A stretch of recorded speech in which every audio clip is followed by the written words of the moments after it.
De terrorismos a terrorismos 4. Las causas de fuerza mayor. 2. Breviario de intervenciones imperialistas Made in USA. Parte 01. Esta es una obra del maestro Héctor Alejandro Mora Gallardo. En 1888, el secretario de Estado, James Blaine, anunció las próximas conquistas. Dijo que había 3 lugares de suficiente valor como para que se ocuparan rápidamente: Hawái, Cuba y Puerto Rico. Unos años más tarde, el representante estadounidense en Hawái informó a Washington que la pera hawaiana está totalmente madura, pronta para pelarla. Y los Estados Unidos la peló, quitándole Hawái a su pueblo mediante una combinación de fuerza abrumadora y de engaños. Así fue. De hecho, el representante estadounidense estaba repitiendo las palabras de John Quincy Adams, quien 70 años antes había dicho de Cuba que aún no era un fruto maduro, pero que acabaría convirtiéndose en ello. Y cuando eso sucediera, caería en nuestras manos por las leyes de la gravedad política. Noam Chomsky. Tras de haber sido regidos por monarcas en el principio de su desarrollo como estados, tanto los helenos como los romanos terminaron por deponer a sus reyes y execrar esa forma de gobierno durante el resto de su historia antigua, aun y cuando habrían de aparecer tiranos en diversas poleis, así como príncipes, emperadores y dictadores militares en la Roma imperial. Pero incluso en esos casos, la monarquía como tiranía absoluta siguió siendo mal vista por la inteligencia política, que no dejaba de considerar al régimen republicano como la forma de gobierno idílica o como el menor de los males posibles. Debía procurarse el contrapeso que el Senado pudiese ejercer contra el poder absoluto del autócrata. Desde aquellos remotos tiempos, la civilización occidental prefiere o tiende a ser oligárquica en vez de despótica, aun y cuando la Europa medieval y la Europa del despotismo ilustrado fuesen prolongados periodos de monarquías incontrastables. Los ideales de la democracia y la res pública no desaparecen del todo, sino que, como gérmenes de lo ya sido, permanecen subyaciendo en espera de reverdecer. Y reverdecen como repúblicas y después como democracias a partir del Renacimiento. El nuevo orden internacional que amanece en el siglo XVIII, con las modificaciones incontenibles que resultan de la revolución industrial, propician o requieren de formas de gobierno modificadas, más eficientes en cuanto a prácticas para ejercer la mecánica de la política económica que el sistema capitalista implanta en las naciones avanzadas. Los viejos imperios monárquicos, a la europea, con sus procedimientos coloniales atados a la corona, han quedado atrás, por lo que los parlamentos y las compañías comerciales de las Indias van al comando de la explotación imperialista europea. En tal situación histórica, como buenas excolonias, los Estados Unidos nacen abominando las monarquías y los procedimientos colonialistas imperialistas a la antigua. Pero ellos mismos, cuando arreglan una posible sucesión, por la naturaleza retardataria de las colonias del sur, esclavistas, agrarias y dominadas por terratenientes, están dispuestos a emprender una nueva oleada de colonialismo imperialista, más avanzada, más sofisticada. El nuevo coloniaje imperialista no ha de ser monárquico, ni preferentemente agrícola, ni criso-hedonista, ni virreinal, ni necesita apoyarse en primera instancia en designios divinos, sino que los manejará como una ideología de cobertura. A diferencia, sí será industrial, pro comercio internacional, liberal, secular, intervencionista a control remoto. Siendo esto lo fundamental, tendrá una forma intervencionista a control remoto o injerencista, pero no directa, no virreinal como antaño, con sus representantes enviados por la corona, encajados en las colonias, no habiendo un gobierno delegado, porque no requerían del control político, sino de establecer las condiciones económicas que favorecían el desenvolvimiento del capitalismo, estableciendo así una fuerza vertical potenciada por su poderío industrial, partiendo de los centros donde opera el gran capital, requiriendo de sociedades reproductoras y abiertas a su penetración, puesto que en el siglo XIX, en el continente americano, tras la separación de las monarquías ibéricas, la amplia mayoría de las regiones pasan a ser independientes en lo político, pero dependientes en lo económico del imperio de ese siglo, la Gran Bretaña, y del imperio en cierne que viene a ser los Estados Unidos. Para cuando el capitalismo industrial de los países desarrollados, esencialmente lo que busca en las zonas atrasadas son mercados abiertos, con políticas económicas ejercidas por gobiernos locales proclives, predispuestos, determinados por los imperativos de fuerza mayor que el capitalismo metropolitano ejerce.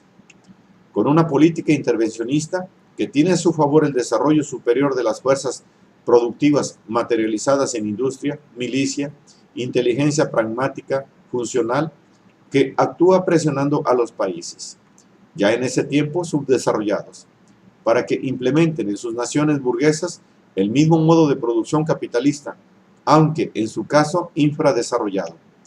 Política minusválida que les permite a las metrópolis estructurar una forma de dominio compleja que opera a su favor, estableciendo los imperativos que su condición avanzada le permite imponer por las causas de fuerza mayor, empleando o no la violencia, a los pueblos menos desarrollados y por ende supeditados a seguir los patrones hegemónicos en procura de una hipotética equiparación a lograrse en un próximo futuro de realización siempre diferida. Desde que los Estados Unidos surgen como una nación independiente, antes que ninguna otra en América, fragua una política intervencionista en el resto del continente, visando un futuro en el que gradualmente podrían irse apoderando y o interviniendo de las regiones iberoamericanas del sur. Era una perspectiva constructivista que Thomas Jefferson detentaba desde una fecha tan temprana como el 25 de enero de 1786, día en el que expresa en una misiva escrita en París su proyección americana, lo que vino a ser un anticipo a la doctrina Monroe. Nuestra confederación debe ser considerada como el nido desde el cual toda América, así la del norte como la del sur, habrá de ser poblada. Por ellos, cabría añadir. Mas cuidémonos de creer que interesa a este gran continente expulsar a los españoles, desde luego. Por el momento aquellos países se encuentran en las mejores manos, y solo temo que éstas resulten débiles en demasía para mantenerlos sujetos hasta que nuestra población progrese lo suficiente para ir arrebatándoselos parte por parte. Todo era cuestión de tiempo, siendo lo importante denotar la visión imperialista de los dirigentes estadounidenses vislumbrando la construcción de su dominio americano. El primer paso era la expansión hacia el oeste, the conquest of Far West, etapa en la cual era preferible todavía que los pueblos iberoparlantes siguieran bajo la férula hispánica, o lusitana. Ya en el inicio del siglo XIX, el entonces presidente Jefferson estaba considerando intervenir en Panamá. Con tal ideal escribe a James Monroe: aunque nuestros actuales intereses nos restrinjan dentro de nuestros límites, es imposible dejar de prever lo que vendrá cuando nuestra rápida multiplicación se extienda más allá de dichos límites, hasta cubrir por entero el continente norte, si no es que también el sur, haciéndose evidente que aún preña en él la vieja noción colonialista, pues su programa expansivo está proyectado para efectuar intervenciones y ocupaciones permanentes con colonos ubicados in situ, pero con el transcurso del siglo, los norteamericanos irán depurando su noción imperialista a la manera neocolonial, patentada por los propios Estados Unidos, la que fue capaz de desechar el viejo colonialismo europeo e implantar la noción de un área de influencia limítrofe. Su expansión meridional requería de acaparar el inmenso territorio comprendido entre Florida y California, porque así lo propiciaba el vacío que había dejado la colonización hispana. Ubicada esta, tierra de nadie, entre los paralelos 28 y 31 grados y los meridianos 90 al 123 grados, constituyendo una franja de oriente a poniente que en buena porción coincide con el curso del río Bravo. No quiere decir esto que no hubiera colonos hispanos en las áreas de Texas y Nuevo México o California, pero eran pocos y estaban muy alejados del centro virreinal ubicado en la Ciudad de México, por lo que fueron presa fácil del impulso anglo-colonial, con dispensa del zorro. En el caso del Istmo de Panamá, se haría indispensable separar esa porción de tierra del resto de Colombia para construir el canal. La demás parte del continente, conforme pasara el tiempo, estaba destinado a ser dominado por la ingeniería del capitalismo neocolonial de corte transnacional. Cuando Thomas Jefferson era un venerable anciano, hacia 1820, escribía en otra carta que no estaba lejano el día en que se pudiera establecer un meridiano que hiciera las veces de frontera, que separe el dominio de las potencias coloniales ubicadas en el norte del Atlántico, reservando toda América para los estadounidenses y dejando el África a los europeos.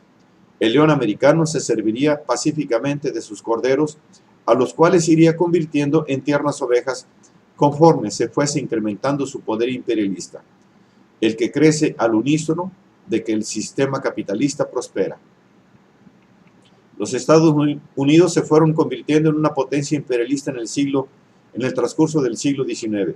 Su crecimiento demográfico propició la expansión territorial, su desarrollo industrial, el incrementar su comercio abriendo las puertas, a como diera lugar, de otras naciones considerándolas como mercados y fuentes de materias primas. Pero los norteamericanos no querían un imperio a lo romano o a lo inglés, mucho menos a lo español. Consintieron, y no sin oposición interna, en anexionarse algunos territorios poco o nada poblados y en lugares geoestratégicos como Alaska, Puerto Rico, Hawái y con mayor resistencia y dificultad a las Filipinas.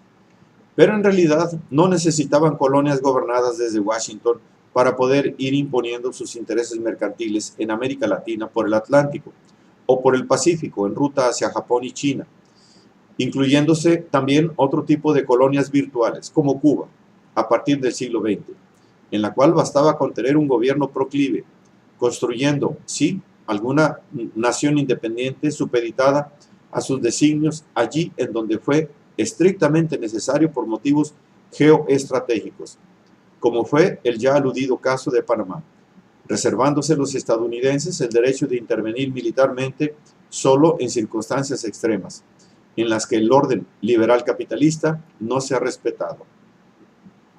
Lo anterior valga para atisbar algunas historias del inicio del intervencionismo estadounidense en América del Norte, historia que la inteligencia crítica latinoamericana debe de tener presente para comprender la intensificación posterior de estas prácticas imperialistas que los Estados Unidos llevaron a cabo conforme crece su poderío, primero en América Latina y el Caribe, después en el Pacífico, escalada que se irá incrementando durante el siglo XX, sobre todo al concluir la Segunda Guerra Mundial.